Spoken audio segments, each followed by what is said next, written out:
internet, and welcome to another rare and priceless episode of Junk Film Review. Previously, this series has taken us to the heart of the Chinese jungle, the farthest reaches of space, and the deepest depths of the vampire-filled seas, and mostly to just various places around California, but sometimes we like to pretend that it's Iraq or an alien planet instead. And today's video continues our journey to lands unseen as we visit the ancient deserts of Egypt. It's Egypt, I swear. Some of you, I'm sure, are very familiar with the original Mummy film series from the noughties. It was outstanding in its time, grossing billions of dollars, impressing a critic, and capturing the imaginations of stupid children worldwide. I was one of those children and absolutely adored the sarcophagus spelunking adventures of Brendan Fraser, Rachel Weisz's eyebrows, and the funny British gentlemen as they dug up stinky old bits of garbage and ran away from angry bold men and their spooky skeleton armies. But sadly, the adventure came to an abrupt end in 2008 when Indiana Jones and the Kingdom of the Crystal Skull was released, and everyone unanimously decided that they didn't actually like archaeology anymore and no longer wanted to see any films about it. And so Brendan Fraser's career was inhumed indefinitely in some manky old tomb, and the mainline Mummy series went on hiatus. Apart from the wretched Scorpion King spin-off series, which was absolutely dreadful for obvious reasons, but has somehow still managed to squeeze out 5 installments to date, despite being an increasingly incompetent commercial and critical failure and tanking millions of dollars. Who keeps paying for this shit to get made? Erase the memory of your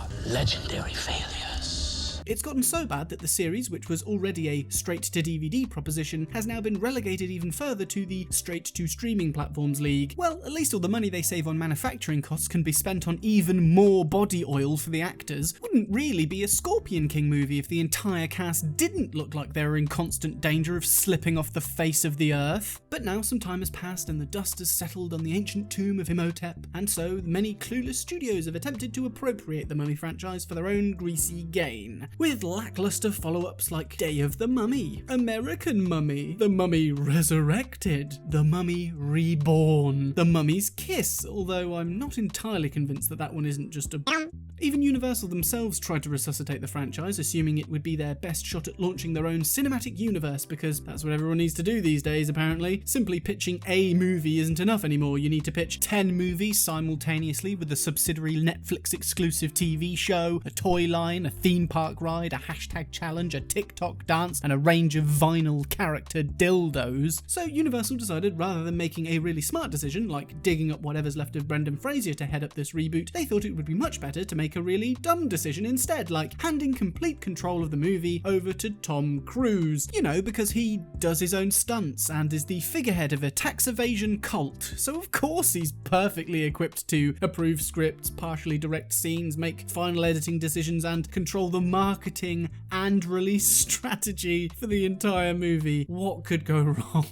Well, it could produce a film so spectacularly awful that it not only lost Universal an estimated $95 million, but tanked their entire new cinematic universe before it even fucking began, axing an entire roster of other movies in various stages of production. Good job, Tom. Maybe you should just go back to blackmailing actresses into signing marriage contracts with you so you can put off coming out of the closet for a little longer, eh? Maybe it's a little harsh to dump all of the blame onto little Thomas. Perhaps it was the absence of Brendan Fraser, and perhaps it was the lack of any real direction, or perhaps it was the curse of the Mummy's tomb. My guess is the latter, and so today we're going to be taking a look at the most recent attempt to evade this dreadful curse and rekindle the flames of the Mummy movies of yesteryear, The Mummy Rebirth. Will this movie overcome this wretched curse and earn a prized position on my shelf of distinction? Or will it offend all of our senses so much that we're left with no choice but to try and delete it from all of time? Watch until the end to find out. The Mummy Afterbirth tells the story of 2 expert treasure hunters who are just shameless bootleg pastry-looking versions of other spelunking pop culture icons, Nathan Flake and Lara Crust. They are on the hunt for the lost city of Zukar, and their search has brought them to this ancient cavern, which has clearly been left untouched for centuries. You can tell by all of the cobwebs and thick layers of dust that have formed on top of everything. I can't believe they actually went to the effort of scouting a murky cave for the location of this scene and then immediately ruined all the shots by covering it in what is clearly just cotton wool. You fooled literally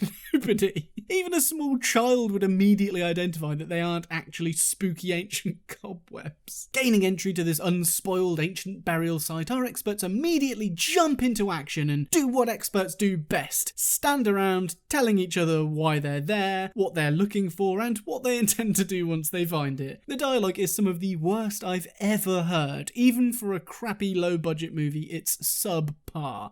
I went to the same school as you. I know the tales. The writer seems to be under the impression that anyone watching this movie is stupid, and while he's not completely incorrect, you would have to be pretty fucking stupid to watch this movie. There are some mistakes that are just so startlingly obvious that even the most brain-dead simpleton would take notice. They just seem to think if they script an expert to just say a bunch of smart-sounding words that people won't even try to understand it, they'll just blindly accept whatever they hear. It's unlike any carbon fiber imprinting I've ever seen. Carbon fibre imprinting. That's not a thing. You can't just choose 3 sciencey sounding words and mash something into existence. And even if it was real, it couldn't even possibly be a thing until after 1958, you know, when carbon fibre was fucking invented. I was under the impression we were in an untouched ancient cavern, not the storage room of some local Tesla factory. While our experts stand around and continue to waste the hopefully limited oxygen in this cave, their local treasure hunting guide explores further alone. Picture this. You are a well-travelled treasure hunter venturing deep into a spooky cave that is well documented to contain booby traps designed to thwart any trespassers. You see this on the ground in front of you. What do? A. Avoid it at all costs because it's clearly some sort of trap, or B. Stick your foot right in it.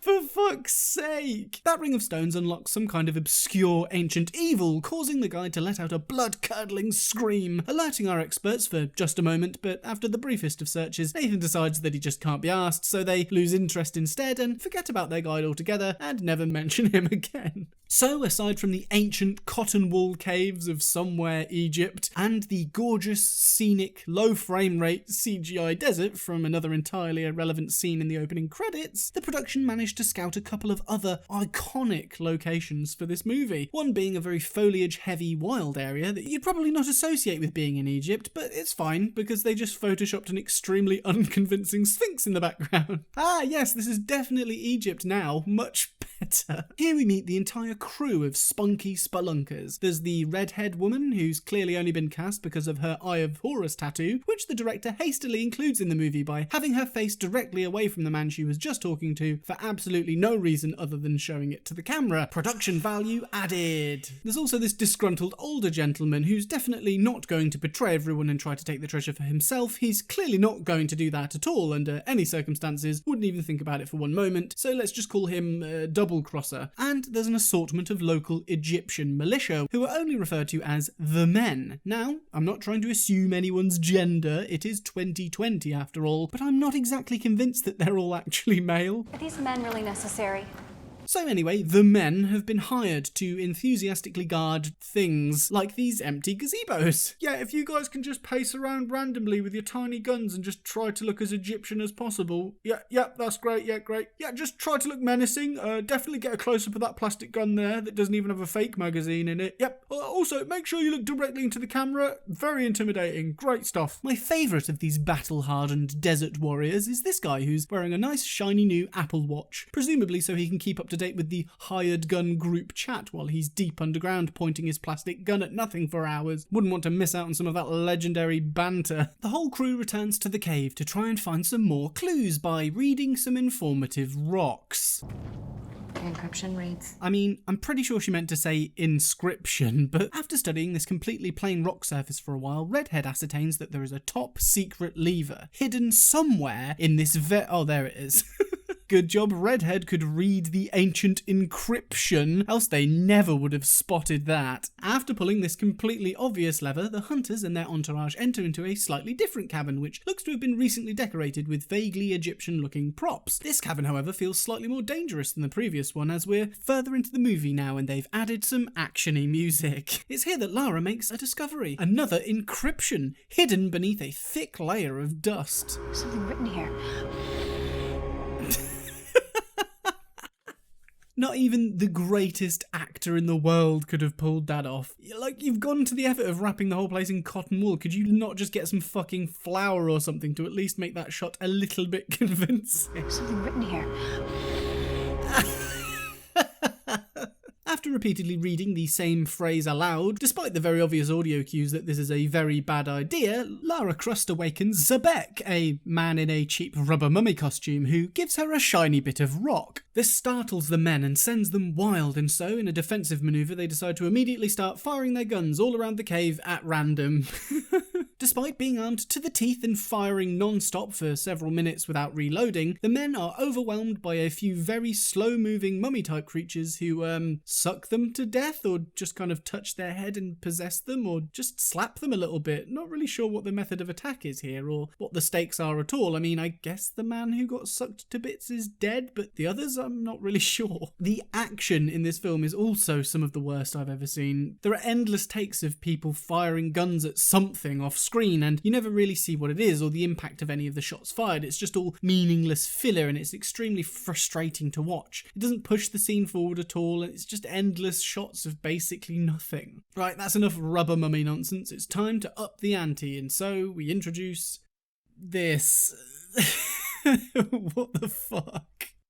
This leather-coated giant mole rat-looking ass is our first CGI monster, which leaps around and pins our heroes down one at a time, attempting to seduce them by breathing on them a bit. Firing several rounds of an assault rifle at this creature does absolutely nothing, but a single bullet from a handgun makes it explode into a million pieces, because of course it does. Oh no, their new guide has suffered a minor injury to his shoulder, and so, to keep up traditions, our heroes just abandon him in the cave and we never see him again. See ya! Our treasure hunting duo regroup back at their hideout. As our heroes are both expert archaeologists, it makes complete sense that their hideout is a museum. However, this particular museum just has exhibits about motor engines and Native American history. That does seem a bit odd, but it's fine. We'll just use uncomfortably close camera angles to try and obscure as much of that stuff as possible, you know, so that people don't ask too many questions like, why is this in Egypt and where's all the pharaoh-y stuff? After closely studying some generic Egyptian Google images and pretending that they can read hieroglyphics, Lara makes an amazing discovery. Whenever a character picks up an item of importance in this movie, there's this really triggeringly loud musical sting that plays, and it fucks me up every single time. Oh god. But then, at this very crucial moment, as our hunters finally start to piece together the mystery of the lost city of Zukar, they're ambushed and forced into another gunfight, but this scene is then cut directly into another ambush scene in a similar looking location with other gun-toting characters, and no film language is used to actually dictate that the scene has changed. It's just really fucking confusing. Why are there no establishing shots? Has time passed? Where are we? Who are these people? What's going on? This is such a fucking mess. And now for another pet peeve of mine. I fucking hate it when army shooty men use hand signals to communicate with one another, but the director couldn't even be asked to quickly look up any actual hand signals for them to do, and so we end up with absolute nonsense, like here where Action Bronson gesticulates, freeze. 2 ahead, which is obviously the command for get the big light out. Everyone starts shooting at things off screen again, and after some boring action scenes and some vomit-inducing jittery slow motion, our heroes are taken captive. But by who? Who could possibly be behind all of this? Before the great plot twist is revealed, we're taken off to spend some time with an Egyptian mother and son who are just doing some typical Egyptian things, like dusting the uppermost layer of the desert to uncover ancient artifacts buried roughly 1 inch beneath the sand, and rambling to one another in a mixture of completely improvised gibberish and some English with startlingly American accents. Let him know the prophecy has begun. Apparently the prophecy has begun. I have no idea what this means, what caused this, who these people are, who this boy is going to tell, or why I'm still watching this fucking movie. Then, in a shocking twist, it's revealed that Double Crosser was behind the ambush the entire time, and he's rounded up Nathan and Lara so he can sit around and patronise them for a while and tell them all about his incredible scheme to take all of the expedition's rewards for himself and flex his incredible vocabulary. The apocalypse. Do you even know the meaning of the word? It means to reveal that which was once hidden. No, it doesn't mean that. Somebody really needs to get the scriptwriter a dictionary. Then, rather than just shoot them, because why wouldn't he at this point, he shoots one of his own guards for no reason, and the rest of them don't even bat an eyelid and are quite happy to immediately remove the corpse from the room without even being instructed, as if this was just a regular everyday occurrence. Does he just do this all the time? Why would anyone put up with that sort of toxic working environment? Before Double Crosser can double cross any more people, a mummy emerges from a pile of sand in the next room and sends everyone into a frenzy. Crosser says a bunch of cryptic nonsense and runs off. He can only go back to where it all began. What does that mean? Which for some reason prompts Lara to remember that piece of rock that Zebek gave her earlier on. All the henchmen get taken down by the mummy one by one, and then Lara just easily disposes of it with a single bullet again. It's been an entire 2 minutes, so naturally the Double Crosser's urges get the better of him and he decides to shoot Redhead and turn against his own head guard, even though he's clearly got a way bigger gun than him. Meanwhile, Lara and Nathan are frolicking through the woods when they bump into Zebek, who instantly kills Nathan and then just vanishes. Oh no. But don't worry, because Lara immediately resurrects him with the piece of rock that Zebek gave her earlier on. Because... We have to stop Zebek from completing the ritual. What ritual? They keep just saying these cliche adventure movie words and not explaining what they mean by any of it. The prophecy, the ritual, the apocalypse. Now, I think some of the movie is actually missing.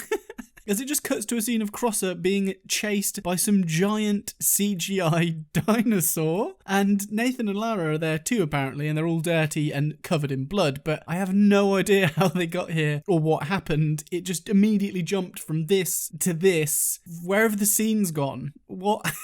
What happened? Then they start to flee, but I think the dinosaur has some kind of mind powers that makes their legs stop working momentarily as they all keep just falling over randomly. And this guy even has a little lay down and decides to roll around for a little bit, or maybe he died somehow? Then there's helicopters flying out of the sky, and there's a Crosser figures he'll just try to squeeze in one more quick double cross. You know how he loves them so much. And so he shoots and kills Nathan again. He's dead again, literally minutes after he'd just died already and been resurrected. Why? Crosser then starts rambling again to Lara about his plans to achieve everlasting power and oh yeah, the big dinosaur kind of just crushes him, and so Lara gets a little stone out again and the dinosaur disintegrates because some guards appear out of nowhere to dispose of Nathan's body. Need to keep the desert nice and tidy after all, and then Lara speaks to a random bug. Hello, little friend. And then the film ends. What? Had they even written the end of this movie, or did they just kind of improvise it at the last minute? Like, what the fuck even happened? Not that the rest of the movie was good or made any sense, but it just really just went completely what the fuck at the end. Like, they didn't even get to the lost city of Zukar. What? What? This movie just made absolutely no sense, and it needs to just be sent back from whence it came.